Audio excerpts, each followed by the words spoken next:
What do you know about the Sierra program? Reckless mystery man you guys send in when you can't officially send anyone else. It's a great man. Lloyd. I got an urgent locate and destroy. That could be fun. The man's got some street cred. Chris has said in an interview, I think on the red carpet, that this character is often not how he's perceived. And obviously you guys have worked with him on several movies in his most iconic role, and it's the absolute opposite of Lloyd. So what made you guys think of him for this role? Exactly that. I mean, we, look at being able to collaborate with Chris over that many years on those 4 Marvel movies where we explored the character Captain America with him.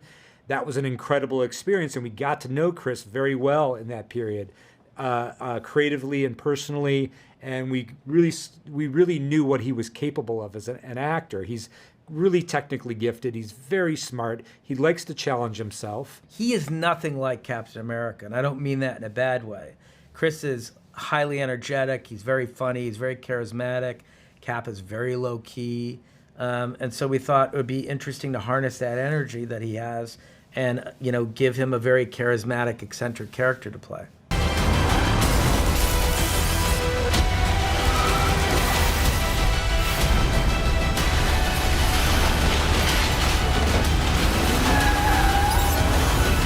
Lloyd has some admirable qualities. I mean, he's not the best of men, but he certainly doesn't concern himself with what other people think.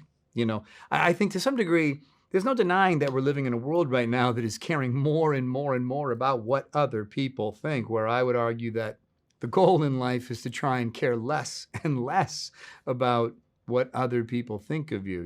I think that's really the road to a happy life, to kind of recognize that the affirmation of someone else isn't required to be happy. Now, Lloyd's a pretty bad example of virtue and nobility, but you can't deny the fact that he is unapologetically himself. He is indeed. I mean, you also said that the moustache kind of really defined the character for you. How many versions were there in the testing process? Just one, just one. That mustache came out and we said... Once you shave him, you can't... There it is. That's it.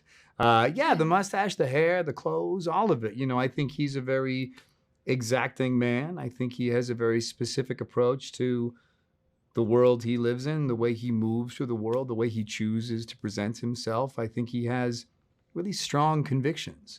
And the haircut, the mustache, all of it is also, it bucks social norms. It bucks the trends. And I think he takes pleasure in that. Aw, man. Hey, Sunshine. You must be Lloyd. What gave it away? The white pants, the trash stash. It leans Lloyd. Where's the drive? Got it here somewhere. It's hard to see. Is that it?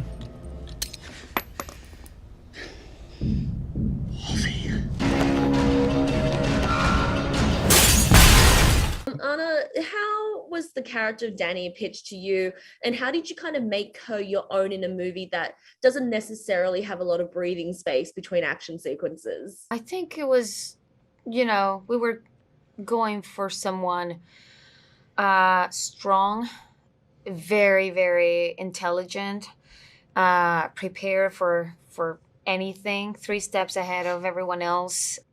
I feel like I had the space and room to actually just grow the character a little bit more into her own persona more than an agent. Like characters that would seem like they're pretty robotic, just doing what they're told, to follow the instructions and don't break the rules and, complete the mission.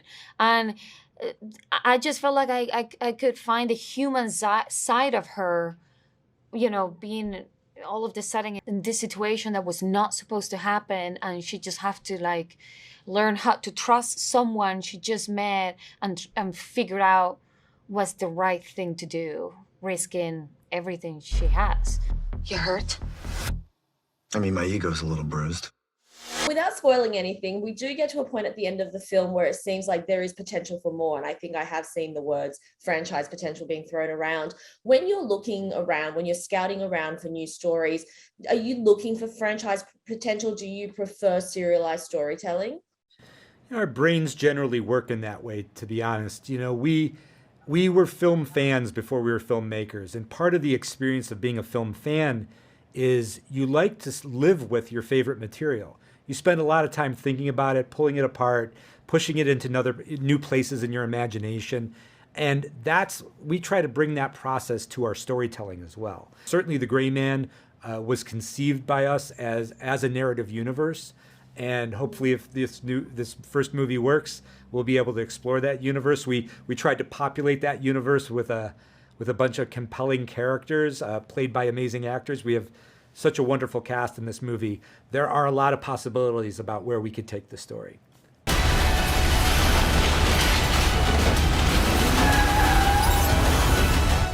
Maybe not anybody.